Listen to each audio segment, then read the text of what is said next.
السلام عليكم. ازيكم يا جماعه؟ عاملين ايه؟ يا رب تكونوا بخير يا رب. الصوره الخزانين دول الصوره اللي انا نزلتها من حوالي يومين كده، وكنت قايل يا ترى احنا هنعمل ايه هنا.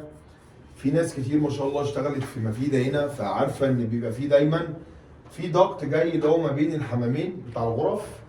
فعاملين الضغط هنا، عاملين فكره كويسه ان هو ايه، ما عملوش مثلا الضغط في مكان في الحمام وبقى ليه زي خلع والكلام ده، لا راحوا عاملين مقفلينه فلات زي ما احنا مش شايفين كده، وبقى الضغط جوه ما بين الحمامين، بقى في ضغط ما بين الحمامين. فطبعا احنا اكتشفنا الموضوع ده لما كنا بنكسر عشان نغير المواسير بتاعتنا، فلقينا ان في مسافه هنا اللي انا ممكن اعمل اللي انا عامله ده.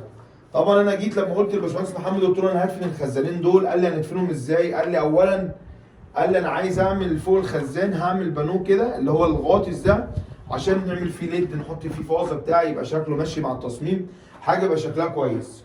قلت له طب انا هقفل لك الخزانات وهخليك تعمل الموضوع اللي انا بتاع اللي حضرتك عايز تعمله ده. فالمهم احنا كسرنا وهدينا زي ما احنا شفنا. طبعا كان في ناس عماله داخله بتتريق وناس بتهزر وناس فاهمه وناس عارفه، وحتى في ناس مهندسين برضك دخلت وقالت ان انت هتعمل فلاشين تانك وبتاع والكلام ده، وكانت هي حاجه مش سهله. وانا قلت ان هو الموضوع محتاج على اساس ان الخزان ده، فقلت محتاج زقه شويه وقلب شويه عشان تعرف تعمله، لان هو المفروض ان انا اللي عندي الخزان بيتثبت في الارض وبيتثبت في الحيطه وبوزنه بيبقى ماسك نفسه، غير ما هو كده برضك يعني هنقول هو سايب. فكان برضك لما قلت ان هو محتاج جراءه ان انت تاخد قرار وتنفذ وتشتغل فيه على طول. طبعا احنا ركبنا الخزانين اهم ركبوا ومدفونين وماشيين كمان مع البؤج زي ما احنا شايفين، ادينا شادين خيطان حمامات البقاجه. طبعا ده شغل مش هنقول احنا عاملين ايه، وشادين خيطان على الخزانين، والخزانين جايه اساسا جايه المساحه بتاعتهم الاثنين جايين في ظهر بعض لان الحمامين عكس بعض. انا جاي معايا هنا كده الشاور، وبعد كده التواليت في نص الجنب، وبعد كده هيجي معايا حوض هنا صغير، فالاثنين فرشهم زي بعض. انا بقى مش هسيبهم كده، يعني الحاجه اللي انا اعملها اللي انا مش هسيب الخزانات دي من بره باينه، مش هنقفل عليها من هنا كده ونسيبها، لا ما اضمنش، ممكن فار ممكن اي حاجه تعدي يقرقض الخزان ده من ورا، يبقى الخزان كده شكرا. انا زي ما انا شايف انا موسع من الجنب ده من هنا، هنروح الحمام التاني هنوسع عكسه شويه، وهخلي مبيض المحار اللي موجود هيروح مقفل لي على الخزانات دي خالص، هيخليها كلها بقت واحد. هنبني من هنا ونبني من هنا ويمحرها من جوه اكنها حاجه كده موجوده كده، علبه متقفل عليها مفيش حاجه تعرف توصل لها. يبقى انا كده الفكره بتاعت الخزانين اللي انا دفنتهم ان انا استفدت ان انا ما برستش اللي هو ال 15 او 17 سم لبره دول عشان ما ضيقش الدنيا، وبقى معايا الخزان فلات وما بقاش فيه الجلسه والكلام ده. كده هتقول لي ناقص البانوين اللي الباشمهندس محمد هيعملهم هنا. هنعمل ايه حضرتك؟ بعد ما نبني الكتف هنا اللي هو من المباني وهنبني كتف هنا، هنصب عتبه، هنصبها تبقى عتبه تتصب عموله، هنصبها احنا هنا. طبعا مش انا اللي هعمل الكلام ده، مبيض المحاره انا هقول له يعمل ايه، او البنا او الكلام ده. هيصب هنا كده صبه، وبعد كده نروح قاطعين بعد ما نقفل المباني دي كلها وكل حاجه، مبيض المحاره هيروح مقافل فاتح قاطعين بالصاروخ ويفتح البانون اللي هنا واللي هناك.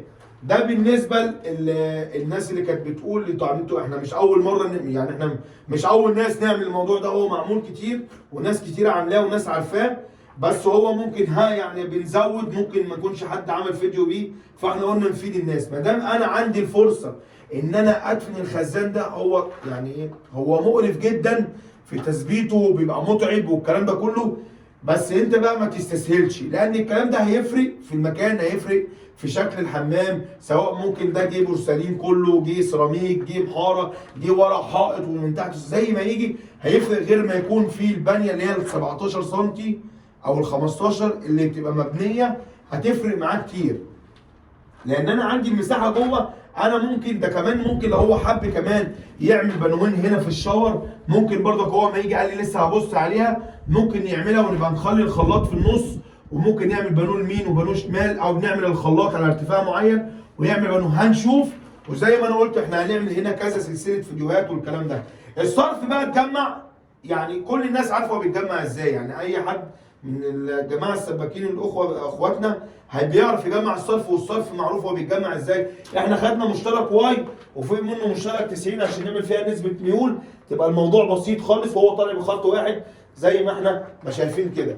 طبعا هو متقفل هنا اهو زي ما احنا شايفين، شادين الخيطان على اساس ان الخيط هنا جاي يا دوبك انا سايب قيمه حوالي سنتي، على اساس ممكن الحمامات دي لو اتعملت رخام او اجيب بورسلين اسباني او هندي او بورسلين مستورد بتبقى خامته حوالي سنتي ونص، وسنتي ماده هيخش معايا في 2 سنتي ونص، يا دوبك هيجيب نص المينيمم بتاعي اللي انا عايزه، عشان لما يبقى عندي صيانه يبقى الموضوع معايا سهل، واعرف ان انا صاين ما ايدي ما تخشش جوه كتير، والكلام ده اللي احنا بنقول عليه. اتثبت اهو زي ما احنا شايفين. ادي الخزانين، الناس اللي كانت داخله بتقول انتوا هتخترعوا ومش هتخترعوا والكلام ده، احنا مش بنخترع ولا بنعمل حاجه، احنا بنجتهد وبنقدر اللي احنا نقدر ان احنا نعمله اللي هو يبقى شكله كويس.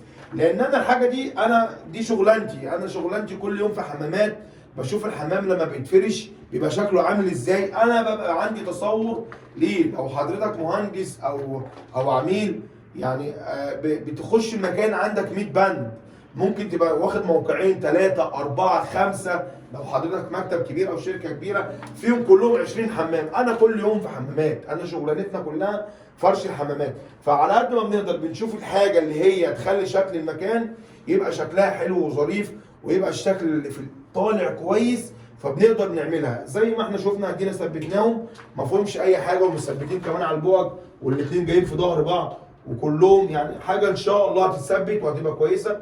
وهبقى انزل الصور بتاعتها، او ممكن ابقى اعمل لها فيديو بسرعه كده بعد ما ده يتقفل اوري للناس احنا قفلناه ازاي. ودي حاجه بسيطه، وده اول فيديو من فيلة مفيدة في الشغل الداخلي. تابعونا عشان هنعمل كام فيديو هنا ان شاء الله هنفيد بيهم الناس. لو عجبكم بقى الفيديو ده شيروه عشان الناس اللي كانت بتتريق علينا تشوف احنا عملنا ايه. ومحمد شعراوي، والسلام عليكم.